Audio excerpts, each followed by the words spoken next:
Lucas capítulo 23, verso 33.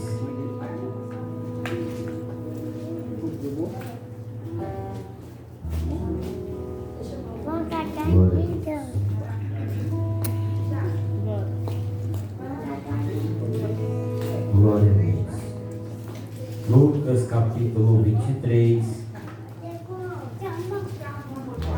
verso de número 33 e verso de número 34, diz assim: quando chegaram ao lugar chamado Calvário, ali o crucificaram, bem como aos malfeitores, uma à direita e outro à esquerda. Mas Jesus dizia: Pai, perdoa-lhes, porque não sabem o que fazem.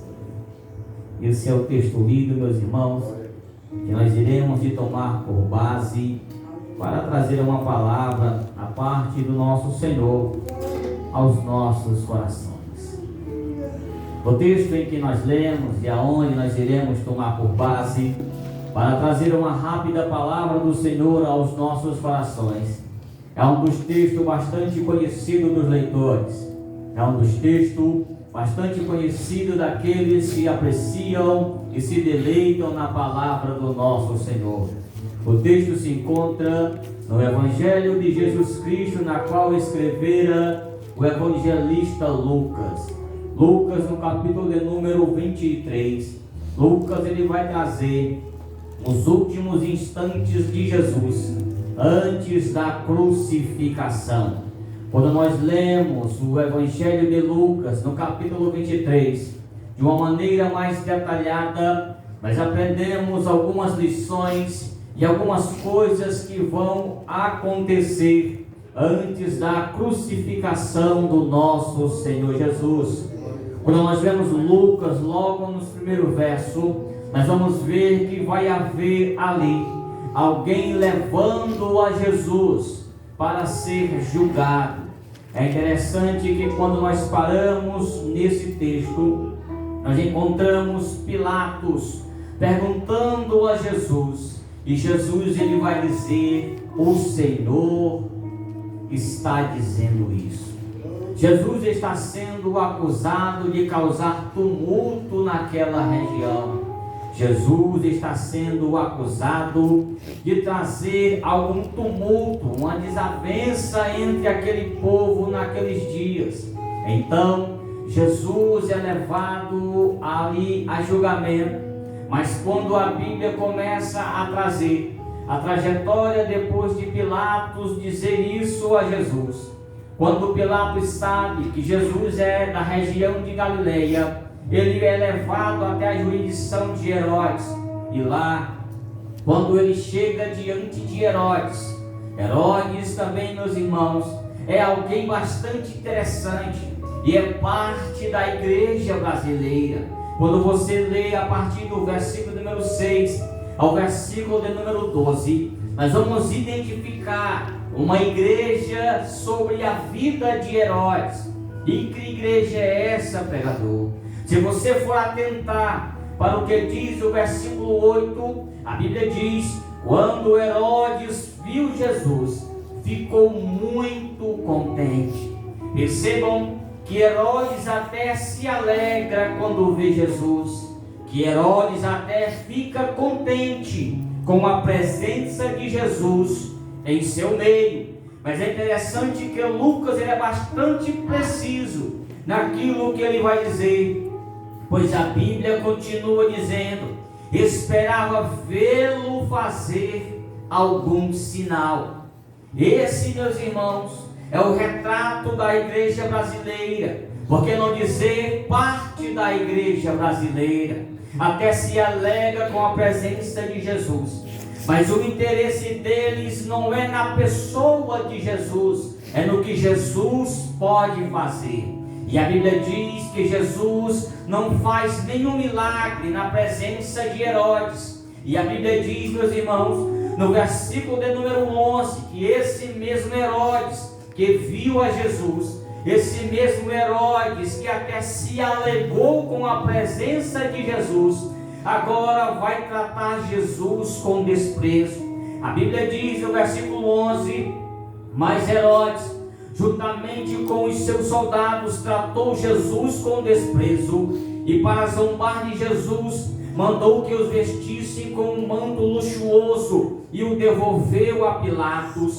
Quando ele está fazendo isso, ele está tratando Jesus de uma forma de zombaria. É interessante, meus irmãos, parar para pensar aqui, que Pilatos e Herodes, eles não eram unidos. Pilatos e Herodes eram alguém intrigado um com o outro, mas a Bíblia diz que eles se unem em um só propósito, para que possa Jesus ser condenado.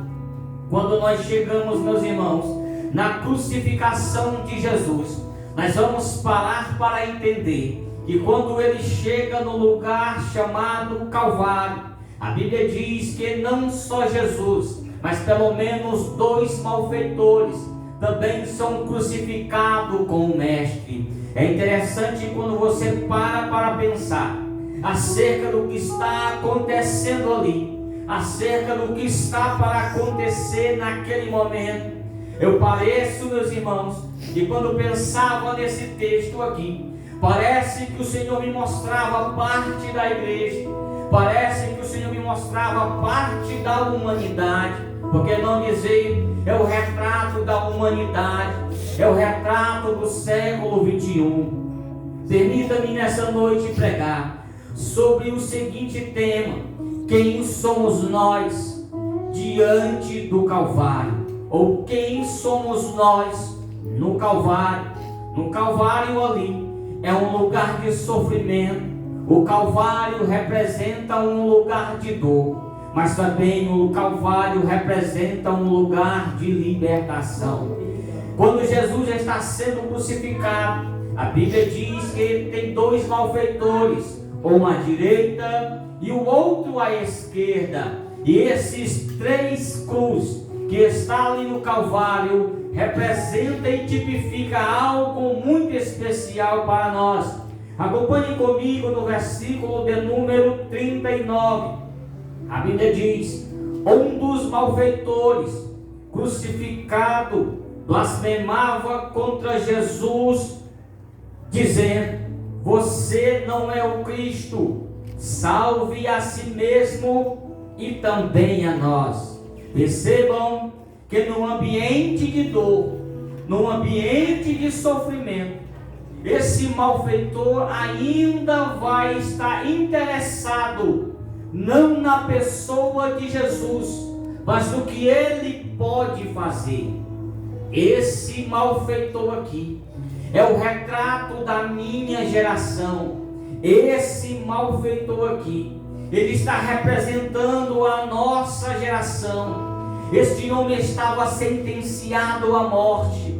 Esse homem já tinha sido condenado, da mesma forma que eu e você fomos condenados a uma morte espiritual, pois nós nascemos no pecado, nós somos frutos do pecado. A natureza adâmica entra em nosso coração quando nós surgimos na humanidade. O profeta Isaías vai dizer que do pecado concebeu a minha mãe. Quando você nasce, nós já nascemos no pecado. Paulo vai dizer que todos pecaram e destituídos estamos da glória de Deus. Mas diante da cruz, diante de Jesus, este homem não estava interessado em se arrepender. Esse homem não estava interessado numa confissão de arrependimento. É o retrato da nossa geração, é o retrato de quem senta próximo a nós. Não se arrepende mesmo diante de uma condenação, não se arrepende mesmo diante da dor, não se arrepende diante daquilo que está preparado para ele. Mas Jesus, meus irmãos, vai tratar esta pessoa de uma maneira brilhante. Jesus no Calvário ainda, meus irmãos, ele vai fazer algo extraordinário para com o outro homem. Mas Hebreus capítulo 3 E o versículo 7 e 8 vai dizer: por isso, como diz o Espírito Santo, se hoje ouvires a sua voz, não endureçais o vosso coração, assim como este malfeitor que estava com o coração endurecido. Parte da humanidade aí fora até quer Jesus, mas não quer servir ao nosso Senhor. O coração está endurecido, o coração está petrificado, mas o Senhor te traz aqui nesta noite para você parar diante desta mesa que está posta e fazer memória do sacrifício que Ele fez na cruz do Calvário por mim e por você. Jesus derramou o seu sangue por você. Jesus derramou o seu sangue por mim. Jesus derramou o sangue para todo aquele que nele crê não pereça, mas tenha a vida eterna. Quantos nessa noite aqui têm o coração arrependido e sincero diante do Senhor?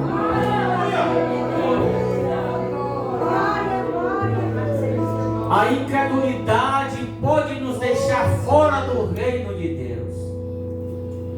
A incredulidade pode nos tirar do reino do nosso Senhor.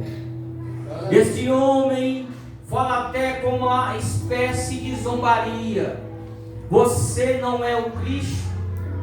Salve a si mesmo e a nós também. Em nenhum momento a Bíblia trata e diz que esse homem está se arrependendo. Ele está interessado em ser salvo. Ele está interessado naquilo que Jesus pode fazer. É o retrato da nossa geração.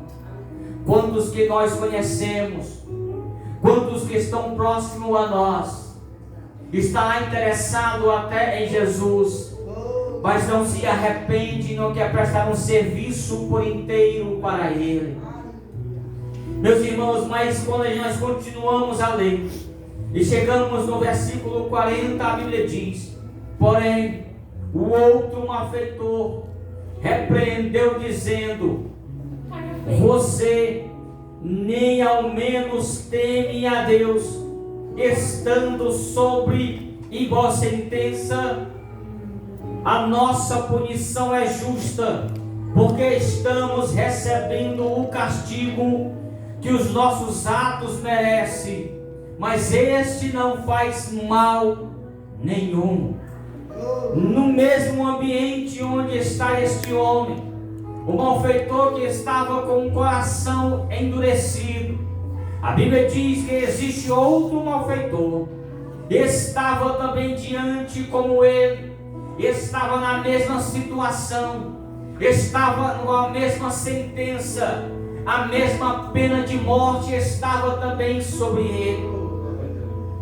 Mas esse malfeitor aqui é o nosso retrato, o retrato do pecador arrependido, o retrato de alguém que reconhece as suas falhas, é o retrato de alguém que reconhece que é pecador, que errou, que vivia uma vida promíscua longe da presença de Deus, porém se arrepende dos seus atos pecaminosos e confessa ao Senhor Jesus como o único e suficiente Salvador. Provérbios capítulo 28, verso 13 diz: quem encobre as suas transgressões jamais prosperará, mas os que a confessa e deixa ou abandona alcança misericórdia. Eu estou falando para alguém aqui que um dia vivia uma vida em meio ao álcool. Eu estou falando para alguém aqui que vivia, quem sabe, em meio à prostituição, mas um dia se arrependeu dos seus atos pecaminosos, da vida promíscua que vivia, e alcançou a misericórdia da parte do Senhor. O sangue de Jesus tem o poder para nos libertar. O sangue de Jesus tem o poder para nos perdoar. O sangue de Jesus é poderoso, meus irmãos, contra todo e qualquer mal existente em nossa vida e na vida da humanidade aí fora. Mas é necessário se arrepender com um coração sincero diante do Senhor. A palavra temor aqui, meus irmãos, na qual este homem vai dizer, vai muito mais além do que temer, mas reverenciar, mas trata-se também de amor e respeito ao nosso Deus. Esse homem entende que carece da pessoa de Jesus. Este homem está entendendo que a situação que ele estava levando à morte, mas mesmo diante da morte ele se arrepende e sabe que Jesus é poderoso para levar ele para morar no paraíso. Jesus, meus irmãos, tem o poder para nos tirar do lamaçal do pecado, para nos dar um banho com o seu sangue misericordioso. É o único sangue que deixa mais alvo que a neve alguém que se arrepende dos seus pecados. É interessante, meus irmãos, que este homem repreende aquele que não quer nada com o nosso Senhor, que está interessado naquilo que ele pode fazer e não em quem ele é. Nós estamos vivendo essa triste geração que está preocupado não com a pessoa de Jesus, mas no que ele pode oferecer. O que ele tem para oferecer é algo maior do que terreno. O que ele tem para oferecer para mim e para você é o céu. O que ele tem para oferecer para você é as mansões celestiais, é uma eternidade junto com ele, junto com o Pai, junto com o Filho, juntamente com os apóstolos que ele tem para nos oferecer.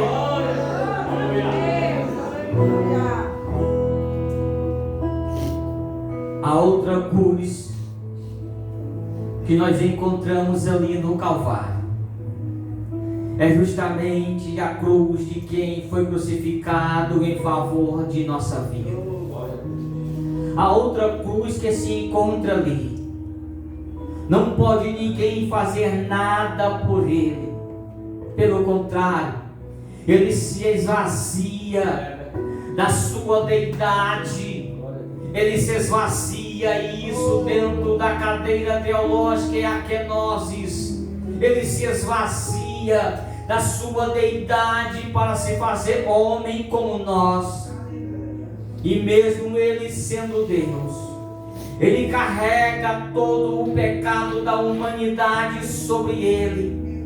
O meu pecado, o teu pecado, o pecado da humanidade estava sobre aquele homem ali. E nenhum dos malfeitores poderia fazer nada, mas ele fez em favor de mim, ele fez em favor de você. É lá na cruz do Calvário que a igreja é inaugurada. É lá na cruz do Calvário que ele derramou o sangue puro e carmesim, para você estar aqui nessa noite para celebrar e bendizer e engrandecer ao Cordeiro Santo de Deus. Aleluia.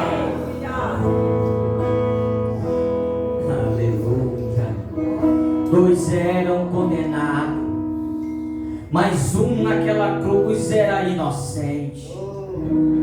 Jesus resolveu levar a minha culpa, a sua culpa, e nos inocentar da condenação eterna. Se você ainda não decidiu a sua vida por Cristo, saiba de uma coisa: a morte é certa em nossas vidas. Mas a Bíblia diz aos Hebreus, no capítulo 9, verso 27, porque Deus dá direito ao homem morrer uma só vez, e depois disso segue-se o juízo.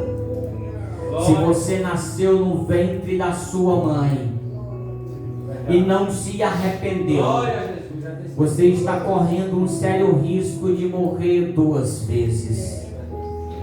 Quando você nasce no pecado e morre sem Jesus, Ele vai trazer você à vida novamente no trono branco, e lá você vai ser condenado, juizado à segunda morte, que é a morte eterna. Mas se você nasce no ventre de uma mulher, e agora nasce da água e do Espírito. Você pode até morrer, mas quando a trombeta soar, Ele vai te trazer a vida novamente.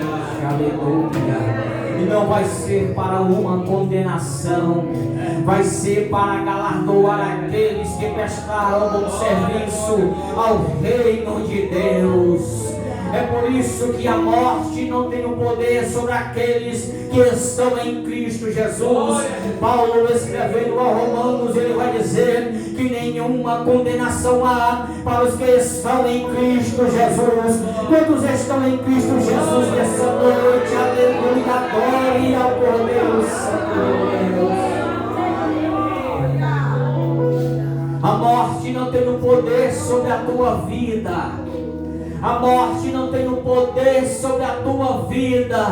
Jesus Cristo de Nazaré, Ele te deu vida e vida em abundância. Aleluia, naquela cruz. Foi naquela cruz que a tua história começou. Eu não sei de que maneira você entrou nesse lugar e se encontra diante da cruz do nosso Senhor. Mas Ele está aqui para te perdoar. Ele está aqui para remir os teus pecados. Ele está aqui e fala com você de uma maneira clara e objetiva. Jesus te ama e quer mudar a tua história. Jesus te ama e não quer que você fique da mesma maneira que está. Ele quer te levar para uma intimidade a mais para com Ele. E além disso, Ele quer te levar para as mansões celestiais. Pois foi Ele quem prometeu quando Ele disse: eis que na casa de meu Pai há muitas moradas. Tem morada para você no céu. Tem morada para você no céu. Talvez você não tenha casa própria aqui na terra, mas tenha uma mansão celestial construída pelo próprio Deus para a tua vida. Bendito seja o Cordeiro de Deus. Quantos podem adorar, quantos podem agradecer, quantos podem glorificar o Cordeiro de Deus.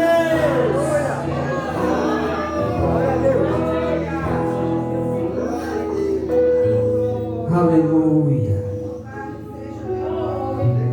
O texto vai continuar dizendo: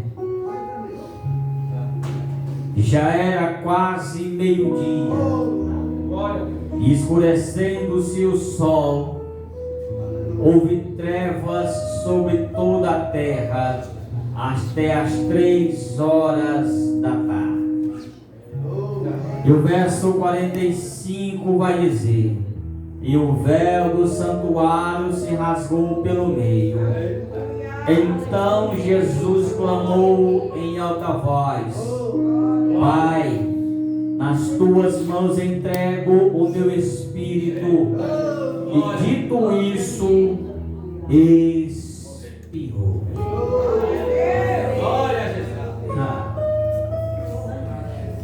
O que Jesus está fazendo aqui é que o escritor dos Hebreus vai nos revelar lá na carta aos Hebreus, no capítulo 10, quando ele diz que um novo caminho foi aberto, isto é, pela sua carne.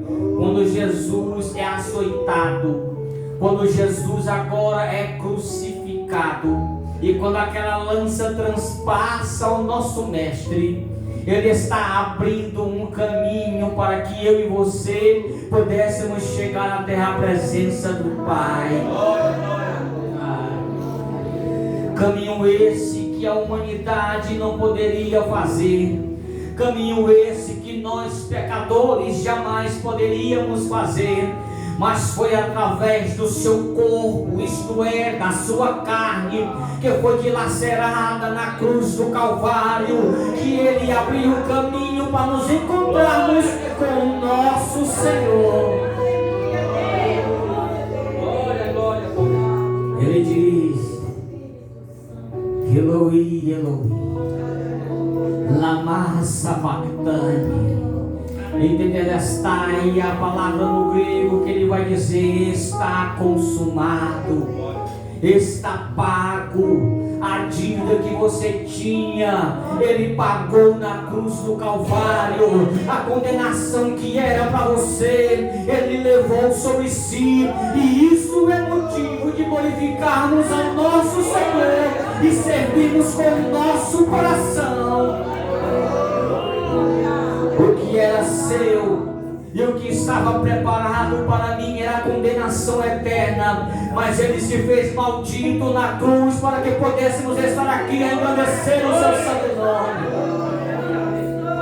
E quando nós cercamos a mesa todo o terceiro domingo, Paulo escrevendo aos Coríntios, ele vai dizer: porque eu recebi do Senhor o que também vos entreguei, porque o mesmo Senhor Jesus, na noite que foi traído, pegou um pão, tendo dado graças, partiu e disse: fazei que isto é o meu corpo em memória de mim. Do mesmo modo também, depois de ceiar, pegou o cálice, dizendo: este cálice é a nova aliança derramada no meu sangue, fazei isso em memória de mim. O que nós estamos fazendo aqui nesta noite, assentar à mesa do nosso Senhor, é trazendo uma memória, um sacrifício na cruz do Calvário que Ele fez por você, que Ele fez pela humanidade, que Ele fez por nós, e isso é motivo de adorar. Quem pode adorar? Quem pode adorar? Quem pode adorar? Cordeiro de Deus.